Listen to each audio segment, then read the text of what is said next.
Selamat pagi dan salam sejahtera bagi kita semua. Terimalah salam saya dalam bahasa Nias, Yahowu. Terima kasih kesempatan yang telah diberikan kepada saya. Yang saya hormati Ibu pengampu mata kuliah Bahasa Indonesia dan teman-teman sekalian yang saya banggakan.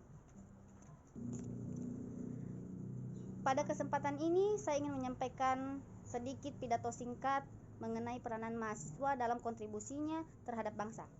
Mahasiswa mempunyai tugas mulia jika dibandingkan dengan seorang siswa yang hanya berkewajiban mengejar indeks pemahaman individu dan nilai tinggi. Mahasiswa mempunyai tanggung jawab yang lebih besar, yakni kepada bangsa dan masyarakat. Tentunya pola pikir yang diharapkan pun jauh lebih berbeda dengan saat masih menjadi siswa.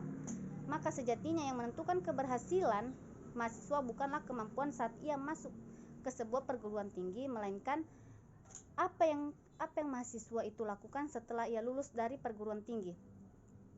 Hadirin sekalian yang saya hormati, berbicara soal negara kita, negara Indonesia tercinta, tentu tidak akan ada habisnya.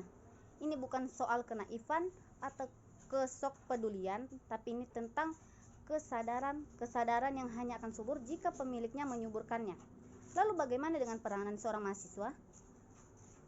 Sebenarnya ada sebab mengapa kita menjadi mahasiswa. Semua pasti sudah tertulis dalam takdir, secara tidak langsung pasti sudah tertulis. Tuhan telah memilih kita untuk menjadi pejuang intelektual dan moral karena mahasiswa adalah golongan yang paling menyentuh ranah masyarakat umum, paling dekat dengan dua sisi berbeda antara bawah dan atas, antara kanan dan kiri, dan antara kedalaman dan kedamaian dan ketidakadilan. Mahasiswa mempunyai 3 peranan penting, yakni sebagai agent of change, iron stock, dan social control. Sebagai agent of change, mahasiswa dipersiapkan untuk membuat perubahan ke arah yang lebih baik, namun dengan tidak melupakan nilai-nilai leluhur bangsa dan jiwa Pancasila sebagai dasar fundamental.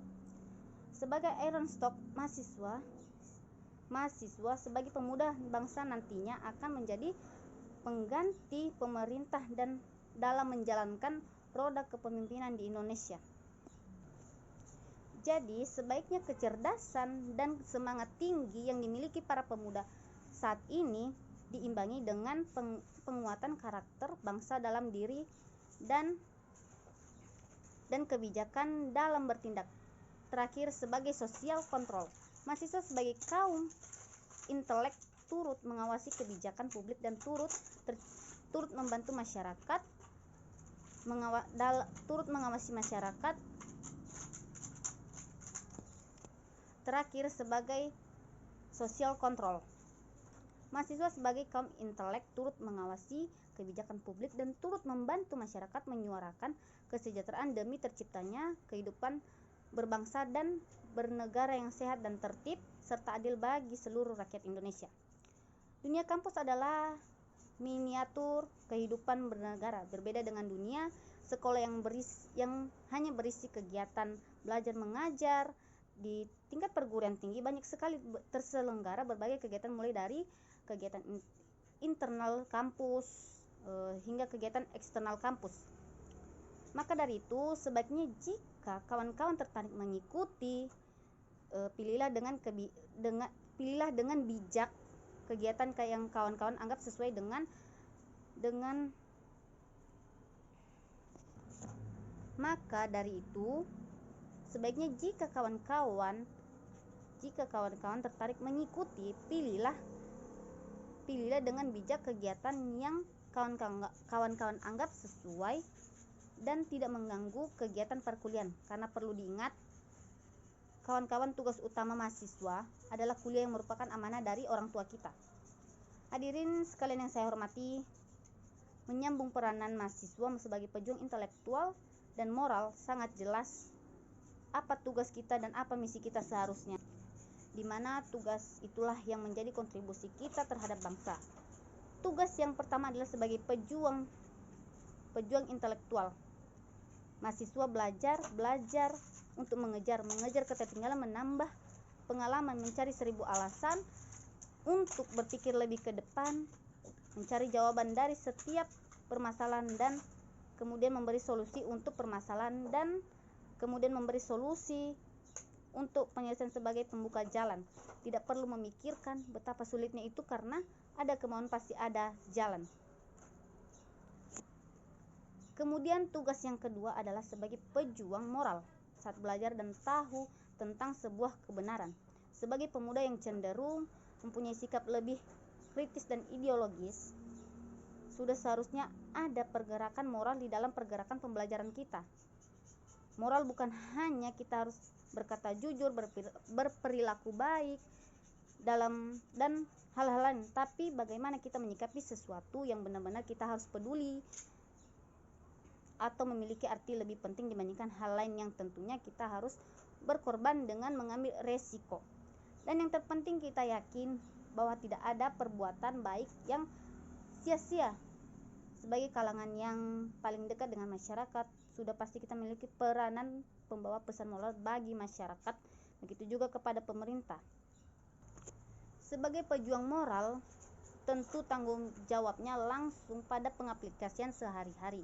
Bagaimana seorang mahasiswa bersikap dan bagaimana menanggapi persoalan dengan tenang namun tetap kritis.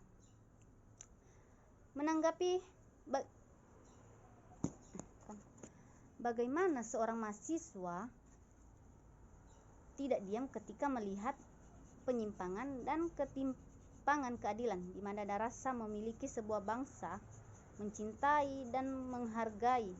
Bagaimana seorang mahasiswa mesti menjadi yang terdepan dalam perihal empati terhadap sesama, hingga perjuangan moral akan lebih terasa bermanfaat. Dalam perjalanannya, mahasiswa seharusnya mampu berpikir dengan berbagai sudut pandang, melihat sesuatu hal dalam perjalanannya. Mahasiswa seharusnya mampu berpikir dengan berbagai sudut pandang, melihat sesuatu hal dari sisi yang berbeda. Kita harus sesekali melihat suatu hal dari sisi yang berbeda. Kita seharusnya sesekali bisa menyisakan waktu untuk otak dan hati kita beremuk meresapi apa yang sedang terjadi hari ini, esok ataupun lusa. Memikirkan hal yang tidak terjadi hari ini atau esok ataupun lusa, memikirkan hal yang tidak tersentuh oleh masyarakat umumnya, memikirkan apa yang harus dilakukan sebagai bagian dari anak bangsa.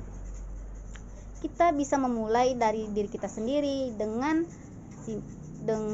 membangkitkan benih-benih empati, menyuburkan ladang simpatik di hati kita, lalu memikirkan apakah ini sudah benar atau masih menyimpang, dan membuat mimpi untuk masa depan sebagai wujud penolakan dari penyimpangan yang terjadi. Sebelum mengakhiri pidato saya ini, saya ingin mengatakan kepada kita semua untuk merenungkan peranan kita sebagai mahasiswa yang seharusnya kita sadari. Tidak perlu melangkah terlalu jauh untuk mengabdi kepada masyarakat luar. Cukuplah di ruang lingkup kita dahulu, dan saya yakin ribuan mahasiswa di perguruan tinggi yang ada di Indonesia tentunya memiliki ciri khas yang berbeda-beda pula dalam membangun negara kesatuan Republik Indonesia ke depan. Jangan pernah tanya apa yang telah negara berikan kepada kita, tetapi apa yang telah kita berikan kepada negara. Demikianlah pidato yang dapat saya sampaikan. Mohon maaf apabila ada kata yang salah. Saya ucapkan terima kasih. Yahoo.